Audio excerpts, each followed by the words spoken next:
Doctor, you've talked about hydration quite a bit. How important is the right kind of water? I mean, who knows when we turn the tap on what's coming out of there? How do we find the right kind of water, and is that maybe the wrong kind of water part of the problem as well? Both, yes, no, everything. First of all, you make it. The only water you can drink is the water you make. You buy an under sink if you don't have a lot of money. You buy an under sink, and I think they have it still at Costco for kind of like $199, maybe $240. It's not really expensive. You buy an under sink reverse osmosis water filter system. That's the only water I would drink. Okay. If you have the money, it's kind of like between $2,000 and $3,000 and $4,000 as a whole house water system. Then you can drink the water out of every faucet and give it to your animals too, because that's why dogs and cats get so much cancer, because from the fluoride and chlorine in the drinking water. But you need to filter it yourself. You need to know what's going on. If you buy it in plastic bottles, then you have the problem with the BPA, and then you get feminized as a man and over-feminized as a woman. You know, as a man you grow boobs, as a girl you get breast cancer.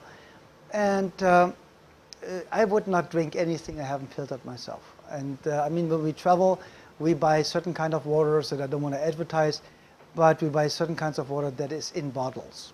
I would never buy anything that's in plastic. And there are some waters out there, European waters. I only use European waters if I'm traveling, like here, that comes in glass bottles. Otherwise, I wouldn't touch it. Then I just try to get fresh juice or anything like that. And I go to Whole Foods and get a juice. But the most important part is that people understand there is chlorine and fluoride in the drinking water. Fluoride was used by Stalin and Hitler for the gulags and the Nazi concentration camps to make the people in the gulags and concentration camps docile and infertile. And it has a direct impact, instant impact on your brain. Chloride, is something that was called chlor gas in a gas format, and Adolf Hitler used this to murder all these Jewish people. That's what's in your drinking water. When you get out of the shower and you are dizzy and nauseous, you think, oh, I showered too hot. No, you didn't. The shower head cuts open the water molecules, and the chlorine turns into gas and fills your shower and turns it into a gas chamber, a chlor gas chamber or chlorine gas chamber. So then there are 256 different chemicals found in our drinking water, including all the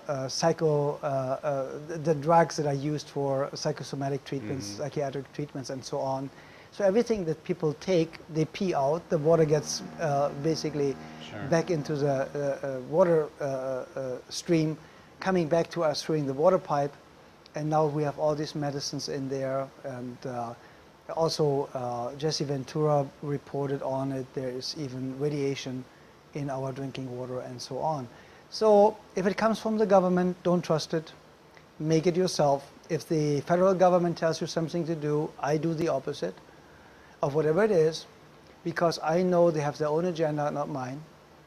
And we just need to be aware of that we have to have in the water we filter pink salt, Himalayan salt, which is mined. So since it comes out of a mine, all the pollution from the outside, the chemtrails and so on, is not on it. Plus it has the 76 trace minerals in it. Because you take everything out, if you filter the water, the good stuff is gone too.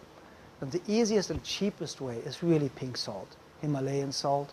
I think it costs the same like sea salt, but it's really, really powerful and good for you. And as I always say, I would drink a gallon of water a day with half a teaspoon of pink salt in it. And you can use sea salt if you want to, but there's so much in the oceans, and I'm not trusting it any longer. And with Fukushima, the nuclear reactor accident in Japan, it might be radioactive too.